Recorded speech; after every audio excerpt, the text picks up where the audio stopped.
episódio de hoje tem a solução de aquisição da EY, blockchain no futebol e no basquete e o Ripple se livrando da pegada de carbono.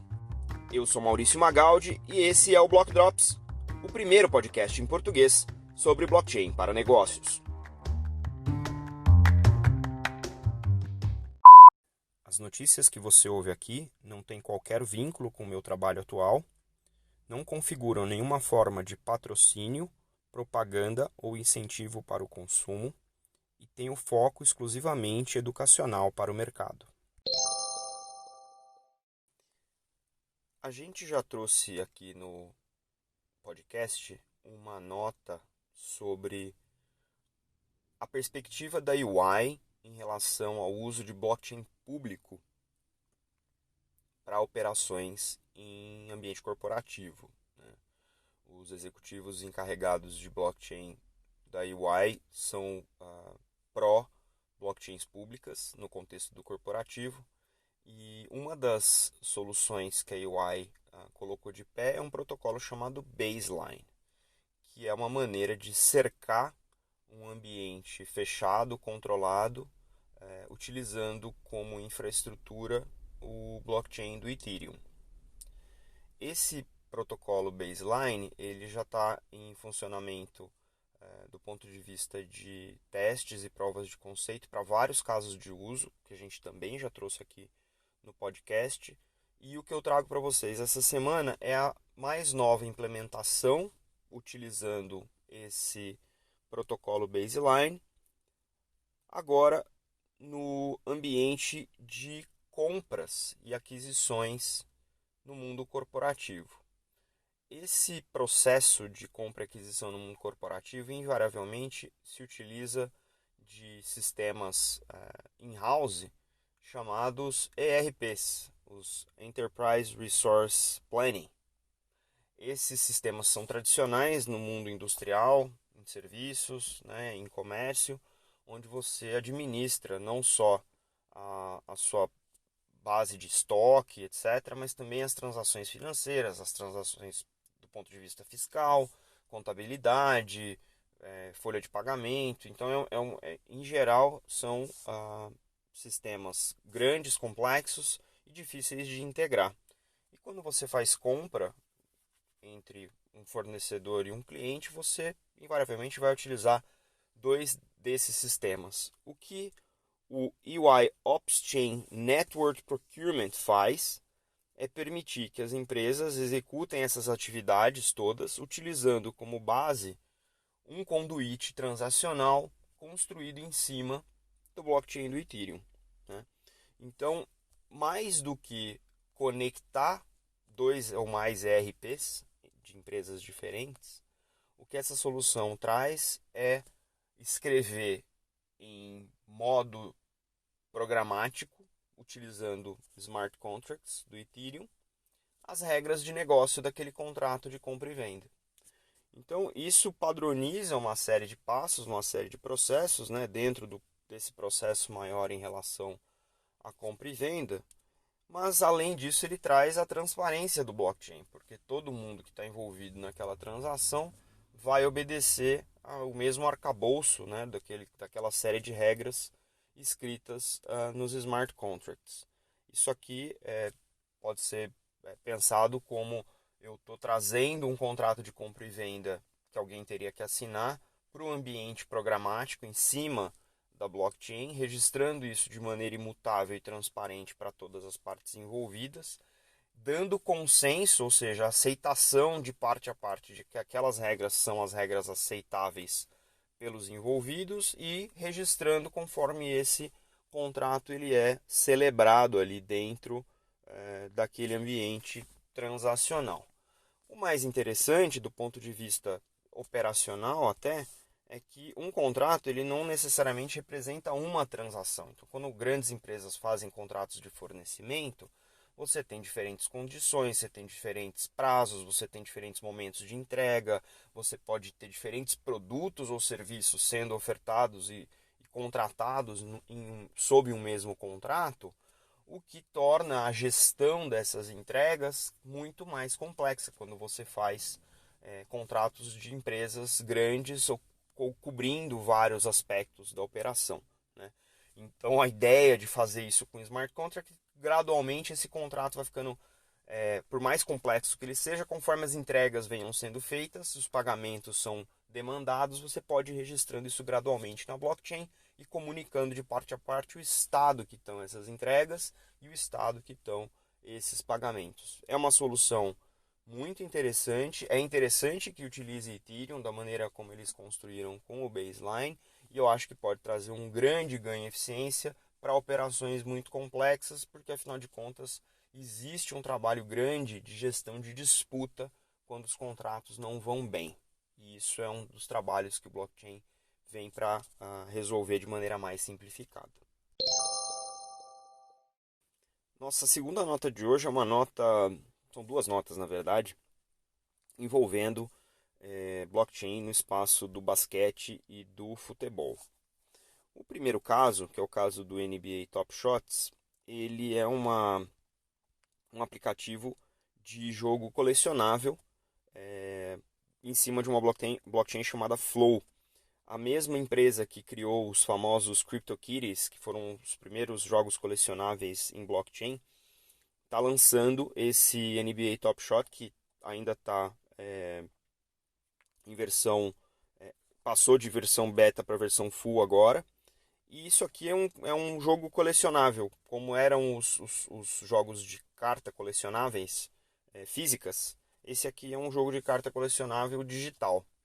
Qual que é o papel da blockchain aqui? O papel da blockchain aqui é garantir que aquele card que você tem, que é especial, que tem poderes específicos ou habilidades específicas, e você pagou X dólares por ele e ele é super raro, ele realmente é super raro, né? Então, no mundo digital, onde você pode fazer Ctrl+C, Ctrl+V, né, copiar e colar, é importante para colecionáveis, para que eles mantenham e aumentem de valor, que é o grande objetivo de objetos colecionáveis do mundo real, colecionáveis em geral, é você ter a habilidade de comprovar que aquele teu item é raro, aquele teu item é único, aquele teu item tem valor, né? E isso torna a sua coleção muito mais valorizada. E o blockchain é perfeito para isso, porque os blockchains evitam o tal do fenômeno do gasto duplo. Eu não consigo fazer copiar e colar quando um ativo está registrado no blockchain, né? Quando eu recebo aquele ativo e registro ele na minha carteira ou na minha coleção, ele está ali unicamente registrado na minha carteira, na minha coleção. Se eu vender ou passar esse ativo para alguém, ele some da minha coleção e ele aparece na carteira ou na coleção de outra pessoa. Então, idealmente, é essa função que os colecionáveis estão utilizando aqui nesse NBA Top Shot. Para quem gosta de jogo de card e para quem gosta de colecionável, é interessante que isso esteja sendo utilizado e, obviamente, com o selo da NBA, isso ganha muito mais valor.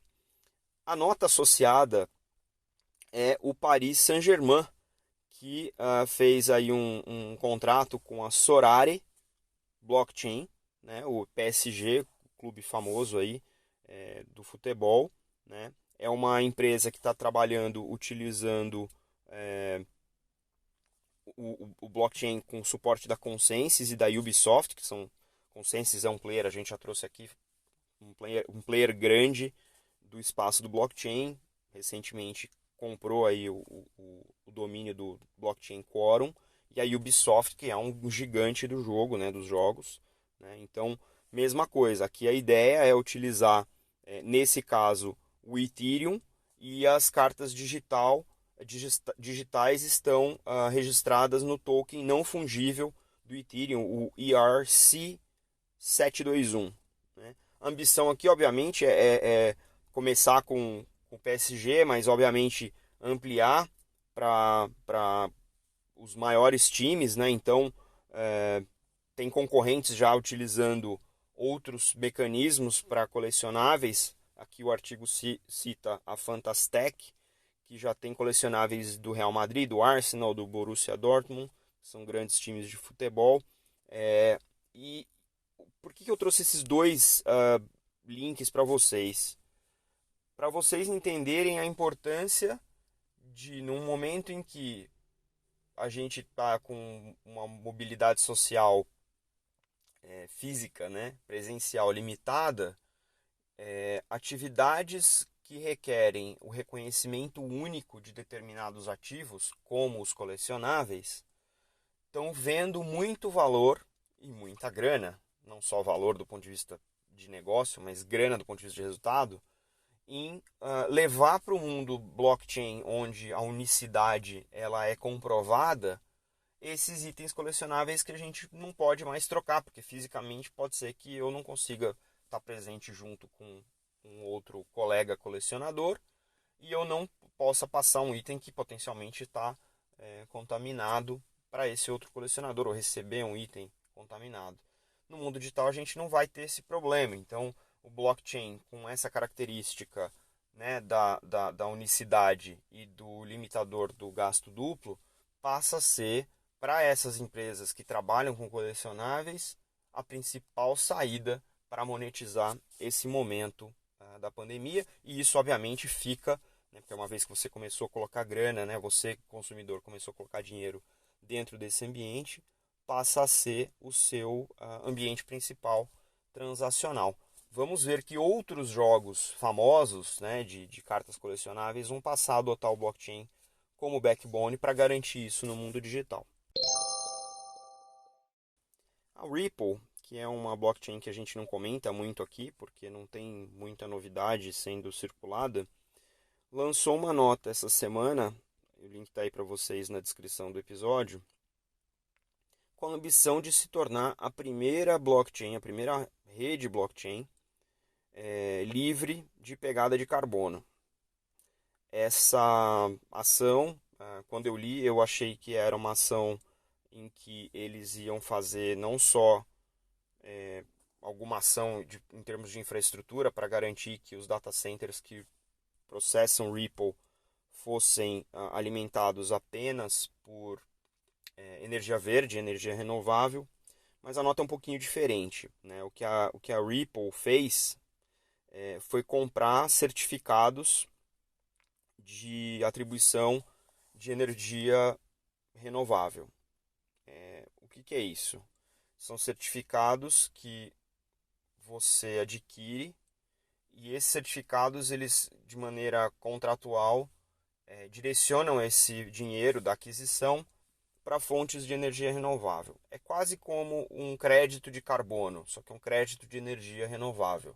Então você usa a energia que tiver disponível e além disso você compra o certificado para que fontes de energia renováveis possam gerar energia também. Então você offseta, né, você contrabalanceia a energia que você está usando com uma energia garantidamente de fonte renovável, de fonte livre de pegada de carbono. Né? Obviamente a empresa está fazendo alarde em cima disso, mas também a Energy Web, que é uma organização focada em energia renovável para blockchain, está dando aqui o seu depoimento, dizendo que é um movimento importante em função de que as blockchains, especialmente as que usam o Proof of Work, né, a prova de trabalho, consomem grandes quantidades de energia e nem toda energia, ou a energia que se utiliza, não é uma energia renovável, não é uma energia limpa. Né? De todas as blockchains, as maiores blockchains, o Ripple, o XRP, que é a criptomoeda associada à rede Ripple, é a que consome menos energia, né, nesse momento. E existe aí uma discussão se Ripple realmente é uma blockchain pública, etc. Enfim, tem outras controvérsias ao redor dessa blockchain. Mas o que é interessante aqui é que a Energy Web não só está acompanhando essa transação aí do Ripple com energia limpa, né? Mas também tem uma série de ferramentas para acompanhamento do uso dessa energia limpa nos diferentes data centers que processam blockchain. Então, a Energy Web é quase que uma aliada aí das blockchains nessa busca incansável, né, por escalabilidade, mas também por sustentabilidade. Do nosso lado aqui no podcast, obviamente a gente está sempre de olho em soluções que envolvam energia limpa, é um dos tópicos que a gente costuma trazer aqui para vocês. Eu acho interessante que uma blockchain de criptomoeda esteja publicamente, amplamente e prioritariamente tratando essa questão da energia limpa ou renovável dentro, né, da sua estratégia de negócio, da sua infraestrutura para processar as transações no seu blockchain, e isso pode virar uma tendência entre os diversos participantes. Quais são as dificuldades que eu vejo do ponto de vista de adoção disso? Primeiro que são custos adicionais, você já paga pela energia elétrica que você consome e você compra um certificado com custo adicional para fazer esse contrabalanceamento. Então isso pode tornar o uso e o processamento dessas blockchains públicas mais caro para quem faz a mineração, que são os nós da rede.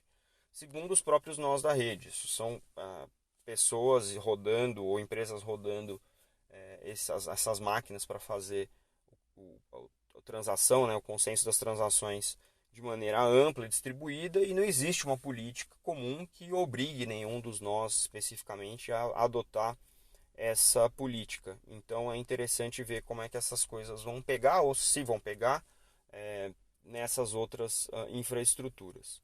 A gente vai continuar acompanhando, porque o mais importante é que a gente tenha uma tecnologia ou tecnologias amplas de uso escalável e que obviamente não piorem a situação do ecossistema no mundo, enquanto estão trazendo outros benefícios para os mercados.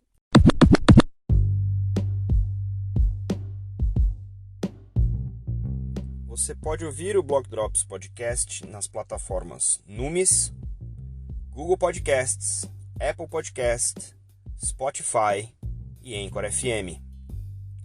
Entre em contato conosco através do e-mail blockdropspodcast@gmail.com, no Instagram Block Drops Podcast e no Twitter Block Drops Pod.